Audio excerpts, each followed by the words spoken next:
Do you find that others make you feel foolish? It's like they've always got a comeback. They always have the right answer or the clever answer, and that you can never win an argument. If there's something that you relate to, then in this video, I just want to give some background as to how I felt and why I felt like this,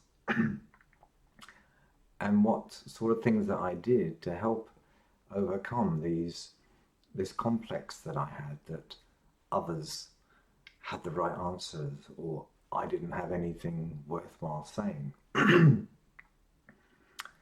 So what does this feel like? Well, as I've said in many of my videos, whatever I'm suggesting in this video is particular to myself or other people, and what you experience, of course, is unique to you. I just hope to give you some idea of the range of feelings and thoughts that we have when we're in this situation. You know, someone is making you feel small or putting you down. So the obvious feelings that came up for me were: I feel insecure, I have no confidence, I feel weak, I don't feel good enough. And of course, when you're in that situation, you probably feel frustrated with yourself. You might feel angry at others because they're not listening to you and you can't get your point over. So what else could you be experiencing or thinking? Well, you might feel afraid of them. You might have some insecurity that these people are better than you or stronger than you or might do something to you purely because they have the comeback, the clever answer. This is natural. We feel threatened. Over time, I don't know how it affected you, but I used to withdraw from this. I used to try and avoid situations that if I was expressing myself or wanted to get my point over, I didn't want to feel in pain again. So I would avoid it.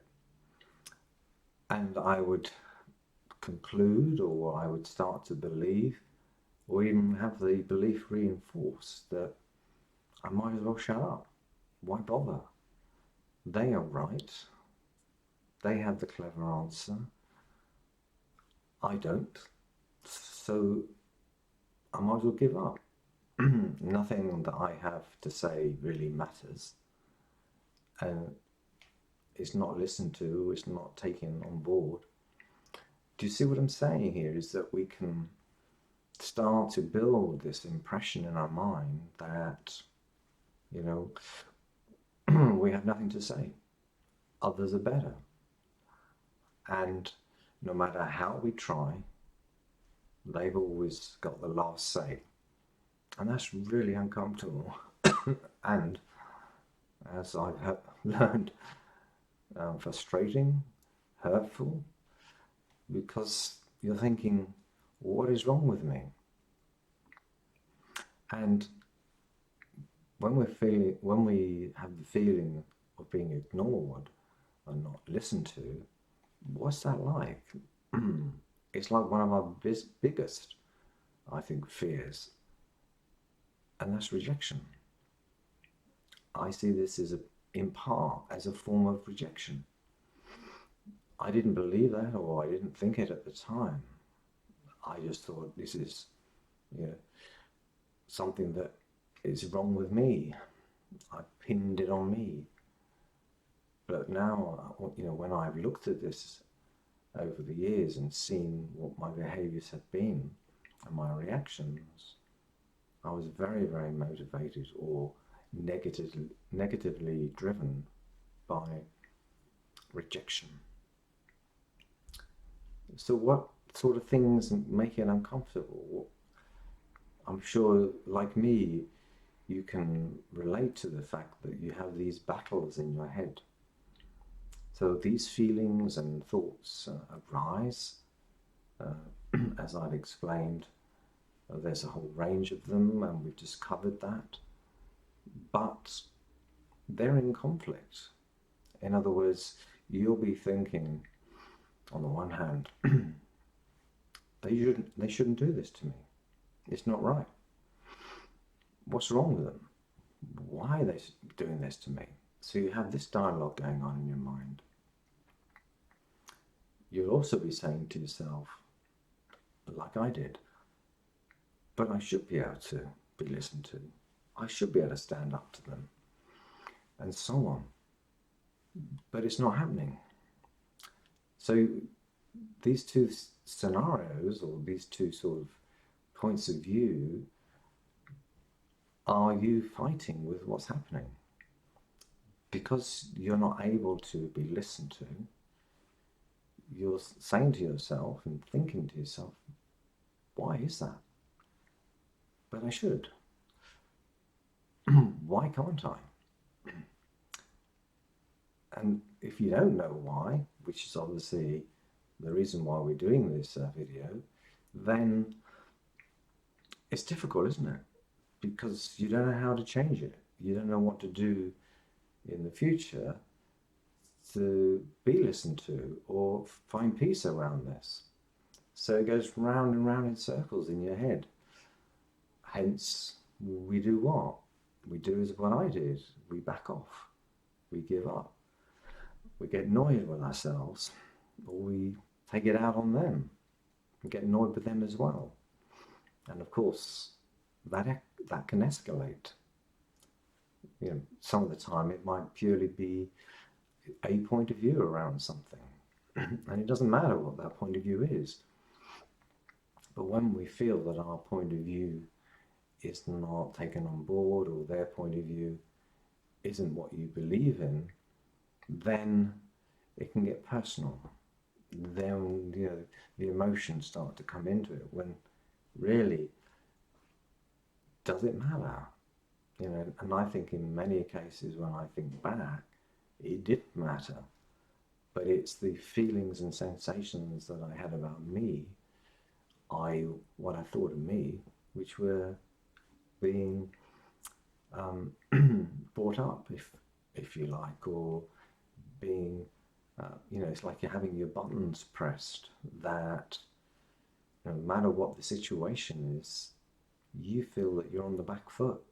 You're already on the back foot.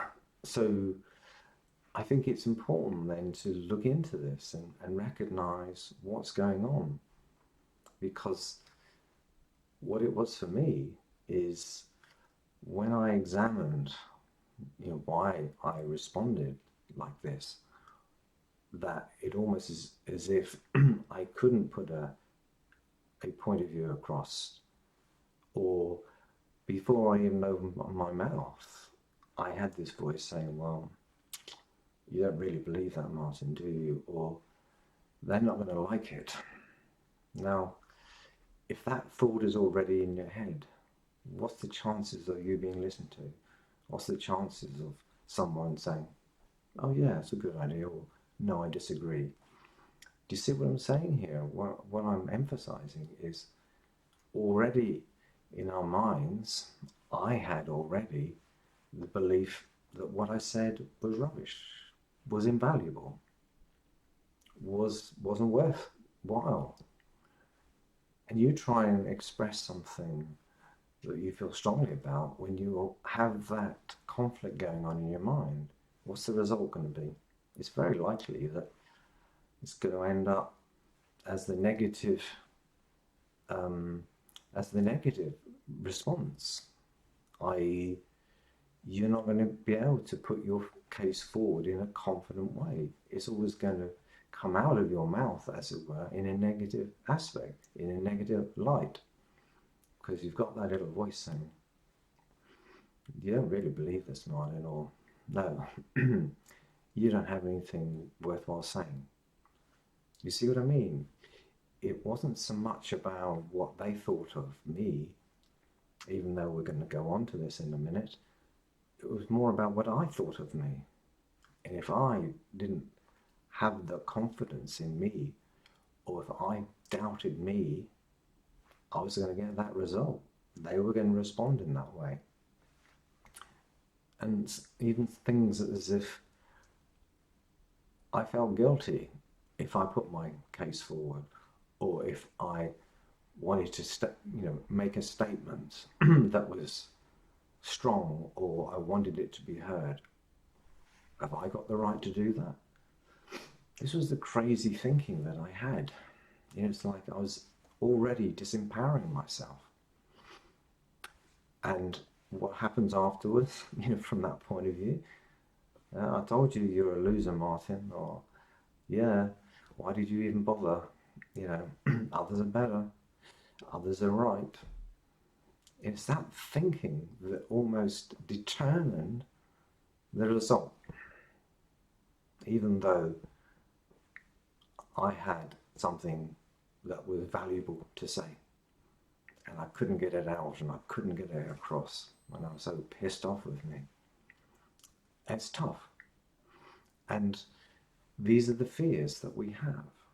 The fears that what you're going to say isn't going to be listened to because it's not worthwhile. So what's happening is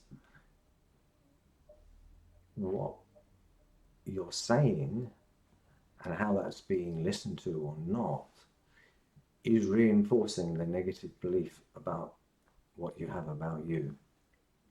Let me say that again.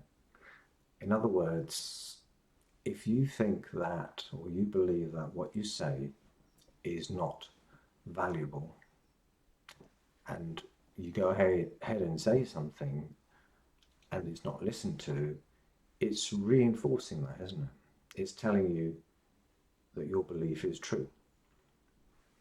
Now, how do you change that? Because if you believe that, and it's something that you see as a part of you, then it needs changing. Otherwise, you're still going to get the same response from people. You're still going to feel that others don't want to listen to you, that you have nothing to say. And that's why I'm, flagging this up for you. What I had to do was question myself and say, well, how is it I believe this about me? Why is it? Is it really true? And it wasn't until that I started to examine it in that way that I realized, no, it's not true. It's only true because I believe it, and it's only true because others have told me and I believe them. That's the picture I built up about me. Crazy. Ridiculous. It's like a self-fulfilling prophecy that I see myself as crap, I'm not worthy, I don't have things that are important to say that really matter. And hey ho, when I try to say something that I'm very passionate about, I get that result. No, it's not listened to. No, it's not. Forget about what you're saying, Martin. It's not of any value or worthwhile. It's that cycle that I had to break. So what about them? Is it all about you? Well, most of it is. Until you change your mindset, or until I work through my beliefs, my negative beliefs about me, things didn't change. So I had to examine me. But I also, in doing that, learned things about others. In other words, their insecurity. They would have had fears. They might want to have control over a situation or a choice. Because if it didn't go their way, they might feel weak. So as much as it's a lot to do with us, keep in mind, people have got their own fears, people have got their own challenges, and they're going to subconsciously play it out on you. And of course, if you're already on the back foot, you're an easy target. I was an easy target.